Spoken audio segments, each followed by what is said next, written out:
নমস্কাৰ। জয় জয়তে আপোনালোকৰ শ্ৰীচৰণক সেৱা জনাই নামঘোষা পাঠ আৰু ভাঙনিৰ মাজলৈ আগবাঢ়িছে। আজি 53 নং ঘোষাৰ পৰা 56 নং ঘোষা। 53 নং ঘোষা ভাগ হ'ল শংকৰে হে শুদ্ধ মত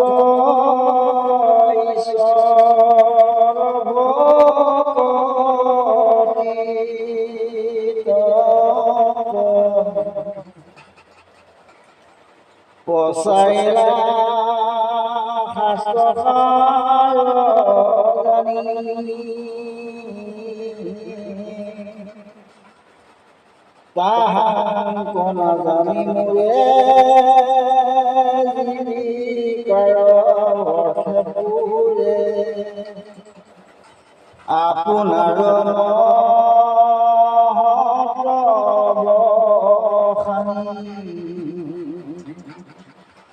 ৰাম আপোনাৰ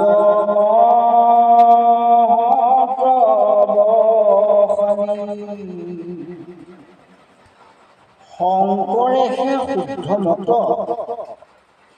ঈশ্বৰৰ ভকতি তত্ত্ব পচাৰিলা শাস্ত্ৰসাৰ জানি তাহাঙ্ক নজানি মোৰে জীৱিকাৰ অৰ্থে ফুৰে আপোনাৰ মহত্ব বখানি। ইয়াৰ ভাঙনি ভাগ হ'ল মহাপুৰুষ শ্ৰীমন্ত শংকৰ গুৰুজনাই সকলো শাস্ত্ৰসাৰ উদ্ধাৰ কৰি ঈশ্বৰ ভক্তি তত্ত্বসমূহ শুদ্ধ ৰূপে প্ৰচাৰ কৰিছে।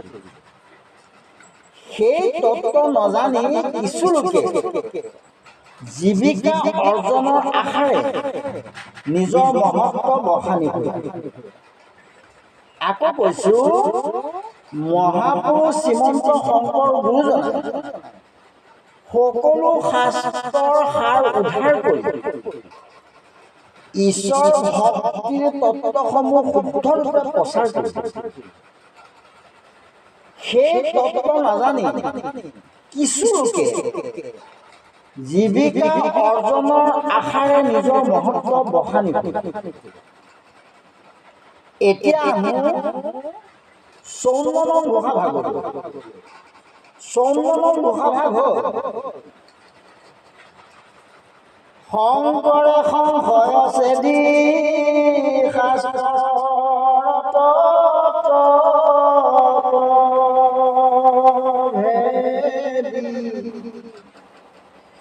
পচাৰিলা কৃষ্ণৰ ভকতি তাঙ্ক এৰি কি কাৰণে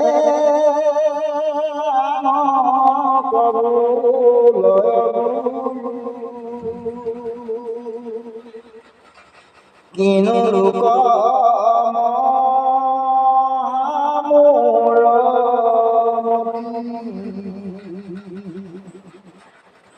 ৰাম কিনো লোক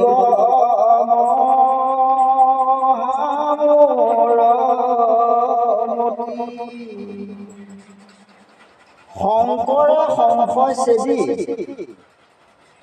শাস্ত্ৰৰ তত্ত্ব ভেদি পচাৰিলা কৃষ্ণৰ ভকতি তাঙ্ক এৰি কি কাৰণে আনক বোলৰ গুৰু কিনো লোক মহামূলমতী। ভাঙনি ভাগ হ'ল মহাপুৰুষ শ্ৰীমন্ত শংকৰ গুৰুজনাই সকলো শাস্ত্ৰৰ তত্ত্ব ভেদ কৰি সকলো সংশয় ছেদ কৰি একমাত্ৰ কৃষ্ণৰ ভকতি প্ৰচাৰ কৰিছে। তেনে মহান গুৰুজনক এৰি কি কাৰণে মূৰৰ লোকসকলে আনক গুৰু বোলে।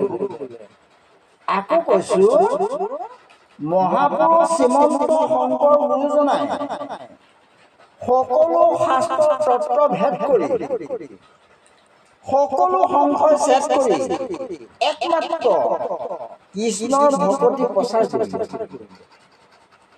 তেনে মহান গুৰুজনক এৰি কি কাৰণে মূৰৰ লোকসকল আনক গুৰু বোলে। এতিয়া মোৰ ৫৫ নং ঘোষা ভাগ ৫৫ নং ঘোষা ভাগ হ'ল নজানে শাস্ত্ৰৰ নয় যদি আহে তাকে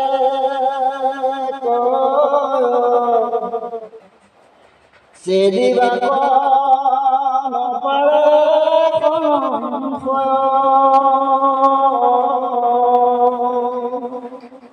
গুৰু বোলাই তথাপিতো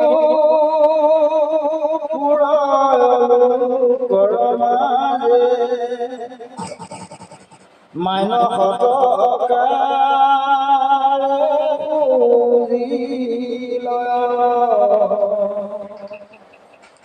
ৰাম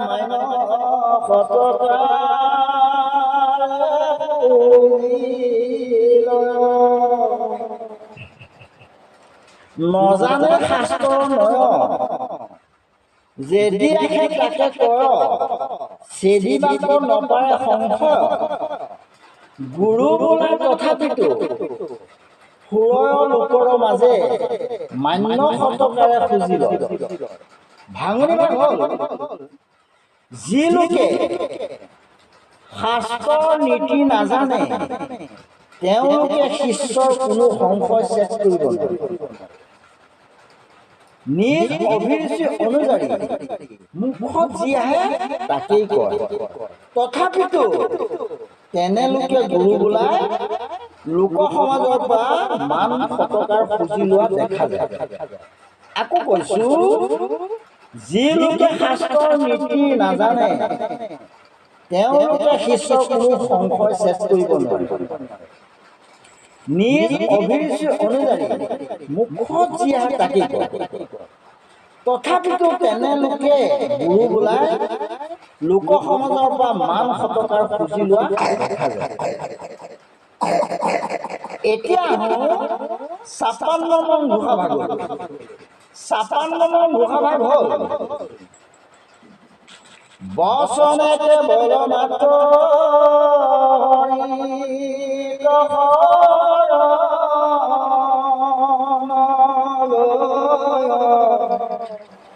সীতে দেৱক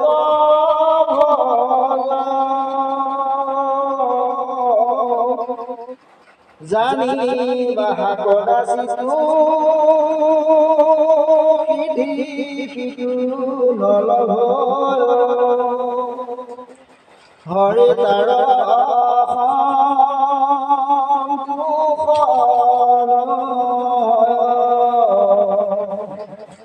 ৰাম হৰি তাৰ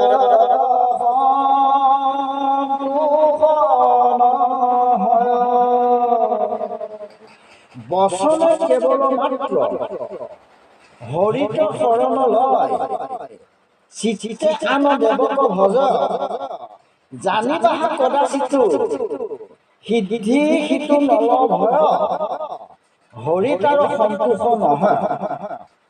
ভাঙনি ভাগ হ'ল যি লোকে মাত্ৰ বচনেৰে হৰিত শৰণ লৈ মনৰে আন দেৱতাক ভজনা কৰে এইটো নিশ্চিত যে সি কেতিয়াও সিদ্ধি লাভ কৰিব নোৱাৰে আৰু ঈশ্বৰ কেতিয়াও তেনেলোকৰ প্ৰতি সন্তুষ্ট নহয়। আকৌ কৈছো যি লোকে মাত্ৰ বচনেৰেহে হৰিত শৰণ লৈ মনেৰে আন দেৱতাক ভজনা কৰে এইটো নিশ্চিত যে সি কেতিয়াও সিদ্ধি লাভ কৰিব নোৱাৰে আৰু ঈশ্বৰ কেতিয়াও তেনেলোকৰ প্ৰতি সন্তুষ্ট নহয়। আজি ইমানতেই সামৰণি মাৰিছো।